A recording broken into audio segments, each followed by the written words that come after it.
जरूरी सूचना है आप सभी स्टूडेंट्स के लिए। स्टडी फॉर सिविल सर्विसेज का Android app Google play store में आ चुका है, उसको प्लीज तुरंत इंस्टॉल कर लीजिए।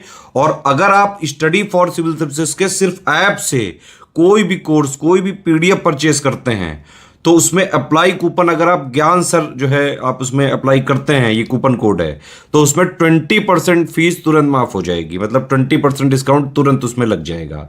ज्ञान सर लिखना है, नॉर्मली ज्ञान सर स्मॉल लेटर में है सब कुछ, कोई स्पेस नहीं, कोई कॉलम नहीं, सिर्फ ज्ञान सर GYANSIR। इस तरह से अगर कूपन कोड लगाते हैं आप ऐप में बाई करने से पहले, जो अप्लाई कूपन वाले में आता है, तो 20% का डिस्काउंट तुरंत मिलेगा। वीडियो देखिए। नमस्कार दोस्तों, एक बार फिर से आपका स्वागत है यूपीपीएससी बेस्ट ऑनलाइन कोचिंग के इस यूट्यूब चैनल पर। दोस्तों, आज की इस क्लास से हम लोग एक नए सीरीज ज्योग्राफी को स्टार्ट करने जा रहे हैं। यह class UPPSC pre 2024 RO ARO री एग्जाम, इसके अतिरिक्त जितने भी प्रकार के स्टेट पीसीएस एग्जाम या वनडे एग्जाम है, सबके लिए समान रूप से उपयोगी होने वाला है। तो अपने क्लास की ओर देखिए, अगर आप टीम के पेड कोर्सेज से जुड़ना चाहते हैं किसी भी एग्जाम के कंप्लीट प्रिपरेशन के लिए, तो आप इन दिए गए नंबर पे कॉल या व्हाट्सएप करके टीम के पेड कोर्स से जुड़ने की प्रक्रिया समझ सकते हैं। इसके अतिरिक्त ज्ञान सर का व्हाट्सएप नंबर है, आप यहां से व्हाट्सएप के माध्यम से भी जानकारी प्राप्त कर सकते हैं।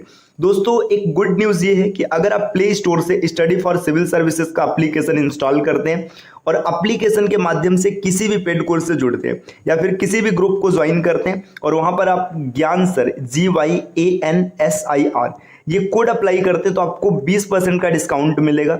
दोस्तों, आपको याद रखना है कि कोड सेम टू सेम यही अप्लाई करना है, GYANSIR।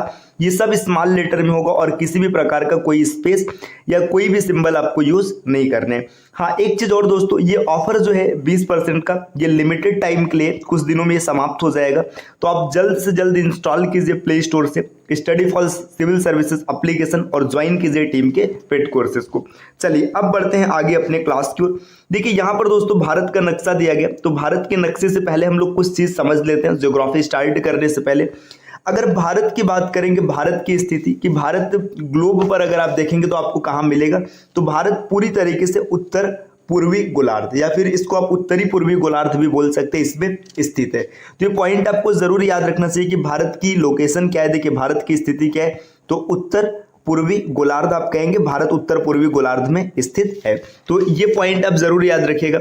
अब भारत के स्थिति की बात करेंगे कि स्थिति इसकी कितनी है, तो देखिए यहाँ पर कुछ चीजें आपको याद रखना चाहिए कि जो भारत का सबसे उत्तरतम बिंदु है, सबसे उत्तर की बात करेंगे तो ये 37 डिग्री 6 मिनट है। इसे आप याद रखिएगा, 37 डिग्री 6 मिनट सबसे उत्तरतम बिंदु है ना। और इस बिंदु का नाम है इंदिरा कॉल, जो कि लद्दाख में स्थित है। आप इसे याद रखिएगा दोस्तों, इंदिरा कॉल, ये लद्दाख में स्थित है ना। इसके बाद हम लोग अगर बात करेंगे सबसे दक्षिणतम बिंदु की, अगर सबसे दक्षिणतम बिंदु में यहाँ पर भूमि की बात किया जाएगा, मतलब मुख्य भूमि की बात की जाएगी, तो दोस्तों ये है 8 डिग्री 4 मिनट, 8 डिग्री 4 मिनट। इसका नाम है केप कैमोरिन, या फिर आप इसे कन्याकुमारी नाम से भी जाना जाते हैं, या आप इसे कुमारी अंतरीप भी नाम दे सकते हो। तो ये आप याद रखिएगा, मैंने बोल दिया, आप इसको समझ लीजिएगा। इसी तरीके से अगर बात करेंगे सबसे पूर्वी बिंदु की, तो सबसे पूर्वी बिंदु है अरुणाचल प्रदेश के किबुथु में। ये पॉइंट है 97 डिग्री 25 मिनट, आप इसे भी याद रखिएगा। ये अरुणाचल का किबुथु है, ये सबसे पूर्वी बिंदु है। इसी तरीके से अगर सबसे पश्चिमी बिंदु की बात करेंगे, तो सबसे पश्चिमी बिंदु जो है ये 68 डिग्री 7 मिनट, 68 डिग्री 7 मिनट अगर बात करेंगे, तो ये गुजरात के गोरमाता या सर क्रीक नाम दिया जाता है, नारायण सरोवर भी आपको याद रखना है। तो दोस्तों देखिए, यहाँ पर अगर भारत के लोकेशन की बात करेंगे, भारत फैला कहाँ से कहाँ तक है, तो 8 डिग्री 4 मिनट से लेकर के 37 डिग्री 6 मिनट तक। ये इसके बाद यहाँ पर आप देखेंगे 68 डिग्री 7 मिनट से लेकर के 97 डिग्री 25 मिनट तक इसका विस्तार है ना। ये उत्तर से दक्षिण का विस्तार है और ये पूरब से पश्चिम का विस्तार है। तो दोस्तों, आप इसको आसानी से याद रख सकते हैं। यहाँ पर आप इसका नाम भी याद रखिएगा। सबसे उत्तरतम बिंदु है इंदिरा कॉल।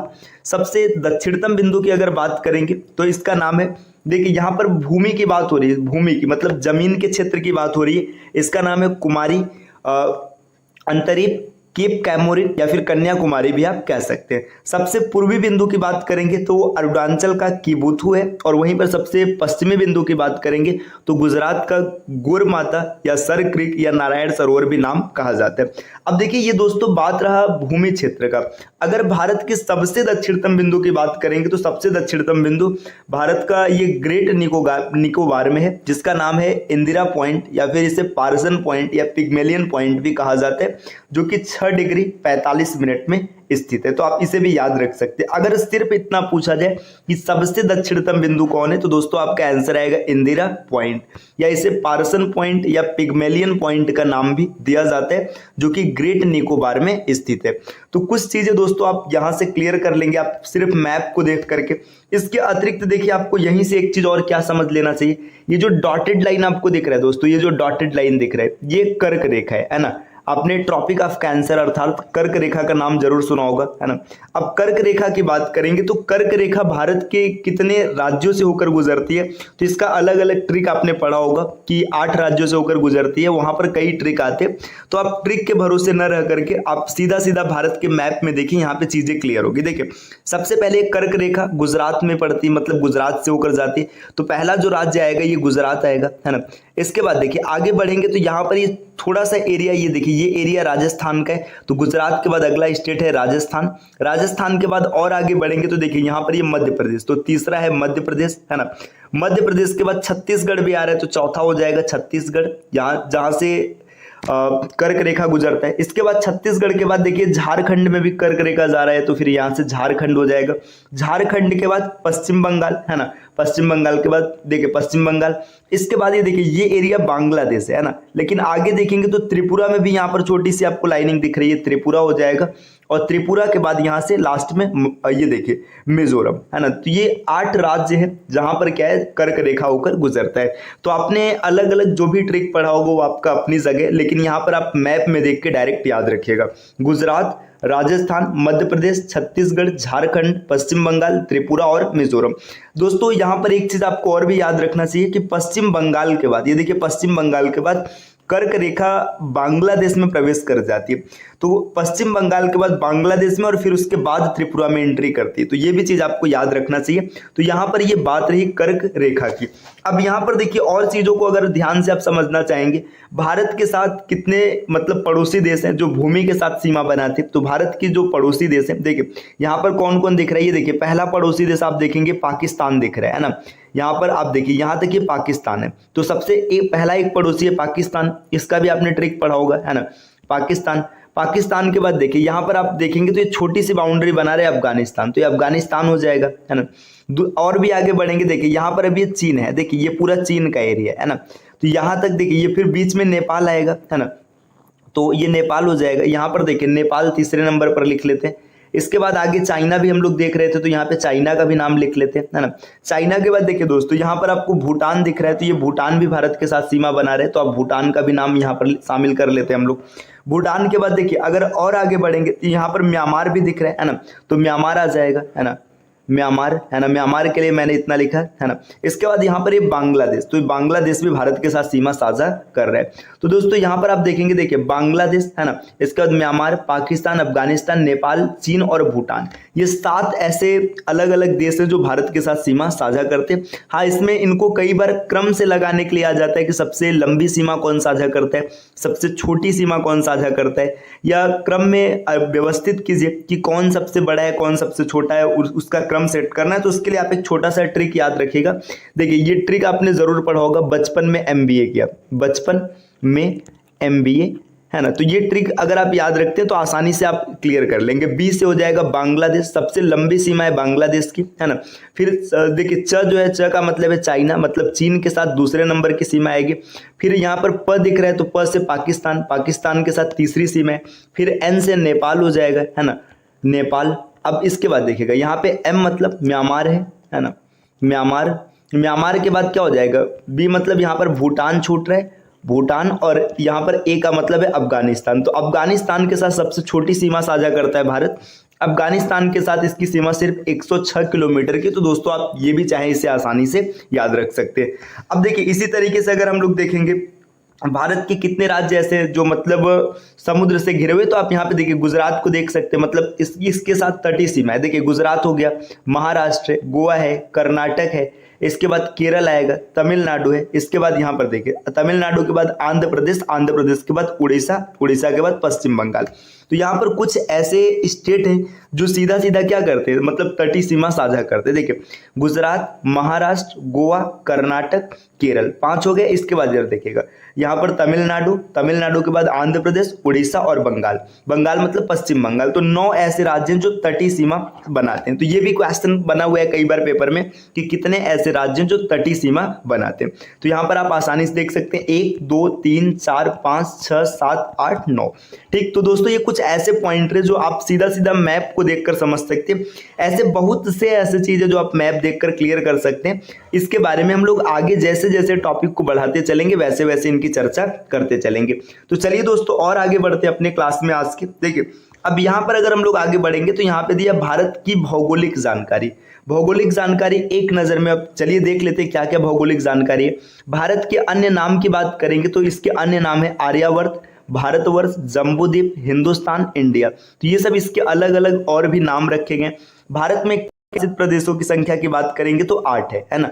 इसके बाद राज्य की बात करेंगे तो यहाँ पे 28 दिया गया। देखिए भारत की राजधानी नई दिल्ली। अब यहाँ पर दिया क्षेत्रफल की दृष्टि से विश्व में भारत का स्थान। देखिए क्षेत्रफल की दृष्टि से अगर भारत के स्थान की बात करेंगे तो भारत 7वें पोजीशन पर आता है। तो अब दोस्तों आपको ये चीज जरूर याद रखना चाहिए कि अगर भारत 7वें स्थान पर है तो भारत से बड़े और कौन कौन से देश हैं। तो देखिए अगर क्षेत्रफल के अनुसार देशों की बात करेंगे तो सबसे बड़ा देश है रूस, रूस मतलब रसिया, है ना। इसके बाद दूसरे नंबर पर है कनाडा, है ना, इसको याद रखिएगा। तीसरे नंबर पर है चाइना, चाइना मतलब हमारा पड़ोसी चीन। चौथे नंबर पर है यूएसए, यूएसए मतलब अमेरिका। 5वें नंबर पर है ब्राजील। 6वें नंबर पर है ऑस्ट्रेलिया और भारत का पोजीशन है 7वां। तो दोस्तों यहाँ पर देखिए इन सब देश के आप राजधानी भी याद रखिएगा, क्यों, क्योंकि भारत से बड़े देश हैं तो क्वेश्चन बन सकता है। तो देखिए अगर रूस की बात करेंगे तो रूस की जो राजधानी है मॉस्को है ना। अगर कनाडा की बात करेंगे तो इसकी राजधानी है ओटावा। ओटावा के बाद चीन की राजधानी है बीजिंग, है ना। यूएसए की राजधानी है वाशिंगटन डीसी। ब्राजील की राजधानी है ब्राजीलिया। आपको कमेंट करके बताना है कि ऑस्ट्रेलिया की राजधानी क्या होगी और भारत की राजधानी दिल्ली आप यहाँ पर देख रहे हैं, है ना। भारत की अब बात करेंगे राष्ट्रीय जलीय जीव की बात करेंगे तो यहाँ पे देखिए दिया है गंगे डॉल्फिन। और भारत का कुल यहाँ पर क्षेत्रफल होगा, रुकिए यहाँ पर थोड़ा सा इसको आगे बढ़ाते हैं। देखिए यहाँ पर दिया ना, देखिए जलीय जीव यहाँ पर डॉल्फिन है। इसके बाद देखिए कुल क्षेत्रफल 32,87,263 वर्ग किमी इसका क्षेत्रफल है। अब यहाँ पर कुछ और चीजें दी हुई हैं, अब चलिए इसको समझ लेते हैं दोस्तों।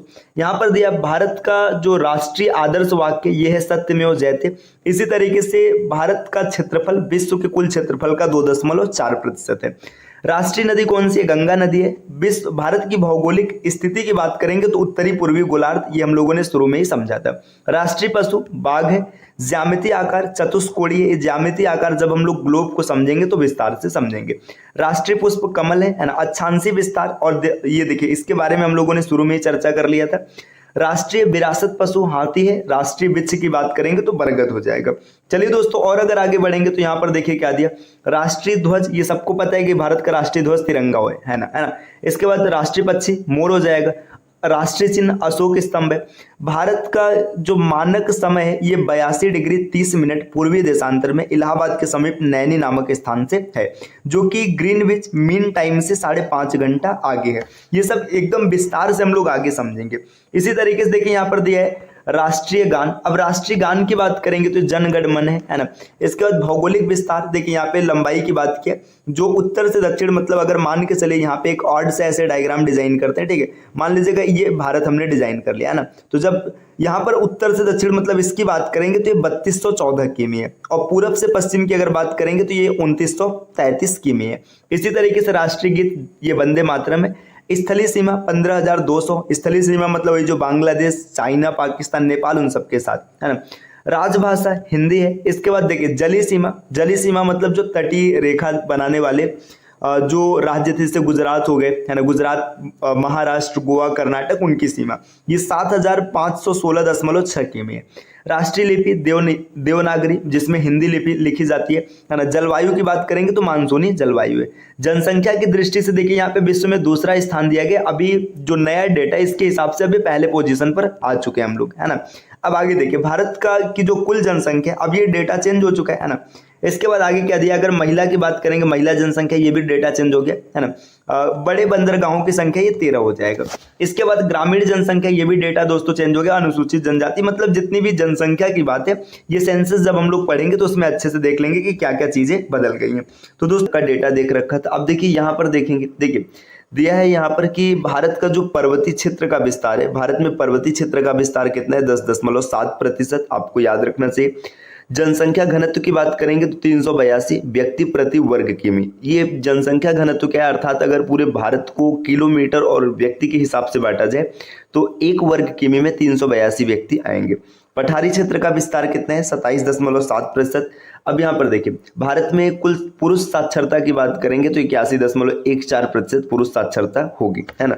इसके बाद देखिए कर्क रेखा पर स्थित भारत के 8 राज्य पीछे हम लोगों ने देख लिया था मैप में। देखिए यहाँ पर क्या क्या दिया, झारखंड, पश्चिम बंगाल, त्रिपुरा, मिजोरम, गुजरात, राजस्थान, मध्य प्रदेश और छत्तीसगढ़। इस चीज को आप यहाँ पर याद करने से ज्यादा बेहतर है कि आप मैप को अगर ध्यान से देखेंगे तो आपको पता चलेगा। देखिए यहाँ पर ये रेखा कर्क रेखा है ना, अगर इसकी बात करेंगे तो ये कर्क रेखा है। अब कर्क रेखा पर 8 कौन कौन से राज्य आप आराम से यहाँ पर देख सकते हैं। देखिए पहला राज्य गुजरात दिख रहा है, गुजरात के बाद ये राजस्थान का थोड़ा सा एरिया यहाँ पर है ना। राजस्थान के बाद ये मध्य प्रदेश तीसरा हो गया, फिर इसके बाद देखिएगा मध्य प्रदेश के बाद छत्तीसगढ़ है, फिर झारखंड चौथा हो गया। देखिए ये झारखंड है, झारखंड के बाद पश्चिम बंगाल, त्रिपुरा और मिजोरम। तो आप यहाँ पर मैप से भी देखकर याद कर सकते हैं, जरूरी नहीं कि आप एक एक करके रटिएगा। चलिए दोस्तों आते हैं फिर आगे। देखिए यहाँ पर ये बताया गया था कि जो कर्क रेखा है इस पर 8 राज्य किस प्रकार से स्थित है, तो आपने इसको देख लिया। अब यहाँ पर कुछ वन लाइनर पॉइंट दिए। देखिए यहाँ पर क्या दिया है डेटा, भारत का क्षेत्रफल एवं उसका अक्षांशीय एवं देशांतरी विस्तार से संबंधित महत्वपूर्ण तथ्य।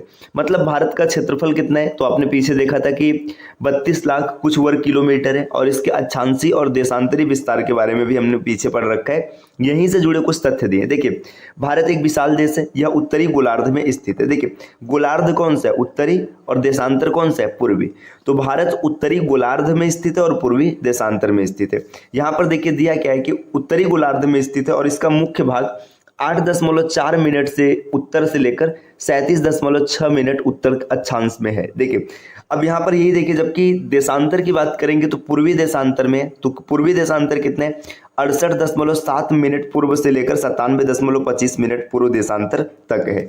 तो यहाँ पर सीधा सीधा आप बोल सकते हैं कि भारत उत्तर पूर्वी भाग में स्थित है। देखिए कर्क रेखा की बात करेंगे तो 23 डिग्री 30 मिनट उत्तर में देश को लगभग 2 बराबर भागों में बांटती है। मुख्य भूभाग को दक्षिण पूर्व में, देखिए भूभाग को दक्षिण पूर्व में अंडमान और निकोबार द्वीप समूह बंगाल की खाड़ी में तथा दक्षिण पश्चिम में लक्षद्वीप द्वीप समूह अरब सागर में स्थित है। तो देखिए यहाँ से आपको बस इतना याद रखना है कि अगर बात करेंगे अंडमान निकोबार द्वीप समूह तो ये बंगाल की खाड़ी में स्थित है, और वहीं पर लक्षद्वीप की बात करेंगे तो अरब सागर में स्थित है। अरब सागर और बंगाल की खाड़ी क्या है, आप इसको यहाँ पर मैप में फिर से देख लीजिएगा। देखिए अगर यहाँ पर हम लोग देखेंगे, देखिए ये भारत के इधर का जो एरिया, देखिए ये आप देख रहे हैं ना, ये मतलब ये पूरा भारत का भूभाग है। यहाँ पर इसके इस तरफ जो जल क्षेत्र है इसको बंगाल की खाड़ी कहेंगे, है ना। तो ये बताया जा रहा है कि अंडमान निकोबार द्वीप समूह बंगाल की खाड़ी में स्थित है। और इसके बाद देखिए इस तरफ का जो एरिया है ये अरब सागर है ना, अरब सागर है। तो ये बताया जा रहा है कि जो लक्षद्वीप है ये अरब सागर में स्थित है। और वहीं पर अगर इसके नीचे की बात करेंगे तो यहाँ पर हिंद महासागर है, आपको ये भी याद रखना चाहिए। तो चलिए दोस्तों आप इसको आसानी से समझ गए, है ना। अब इसके बाद और आगे बढ़ते हैं। देखिए और आगे क्या पॉइंट दिया गया, यहाँ पर दिया कि भारत के उत्तर पश्चिम, उत्तर तथा उत्तर पूर्वी सीमा पर नवीनतम वलित पर्वत है। वलित पर्वत का मतलब हिमालय एक वलित पर्वत है। तो यही बात किया जा रहा है कि उत्तर पश्चिम अर्थात भारत के उत्तर में वलित पर्वत है। इसके दक्षिण का भूभाग उत्तर में चौड़ा है और 22 डिग्री उत्तरी अक्षांश से हिंद महासागर की ओर सकरा होता जाता है। मतलब देखिए आपने भारत का मैप देखा होगा तो ऐसे चतुष्कोणीय बोला जाता है ना। तो यही कहा जा रहा है कि जो दक्षिण का भूभाग है ये उत्तर में क्या है, चौड़ा है, और 22 डिग्री उत्तरी अक्षांश से हिंद महासागर की ओर सकरा होता गया। हिंद महासागर मतलब देखिए नीचे ये हिंद महासागर था। आप जब भारत के मैप को डिजाइन करेंगे, मान लीजिए ऐसे बनाएंगे, है ना, तो ये नीचे हिंद महासागर, जब हिंद महासागर की ओर जाएंगे तो सकरा मतलब कम चौड़ा होता चला गया। इसके बाद और चीजों को देख लेते हैं। देखिए इसके पश्चिम में अरब सागर है ना, पूरब में बंगाल की खाड़ी है। देखिए पश्चिम मतलब इधर आपने देखा था अरब सागर था, इधर बंगाल की खाड़ी था, और दक्षिण में हिंद महासागर है। उत्तर में कौन है? हिमालय है। आगे क्या बोला जा रहा है? अक्षांश और देशांतर का विस्तार लगभग 30 डिग्री है, परंतु फिर भी पूर्व पश्चिम का विस्तार उत्तर दक्षिण के विस्तार की अपेक्षा कम प्रतीत होता है। देखिए ये कहा जा रहा है कि अक्षांश और देशांतर मतलब भारत का जो अक्षांश है ये भी लगभग 30 है और देशांतर भी लगभग 30 ही है ना। फिर भी पूर्व पश्चिम की बात करेंगे तो उत्तर दक्षिण की अपेक्षा कम प्रतीत होता है। मतलब भारत के मैप को अगर आप देखेंगे तो पूर्व पश्चिम में आपने देखा था ना लंबाई, है ना, ये ज्यादा था उत्तर दक्षिण के मुकाबले।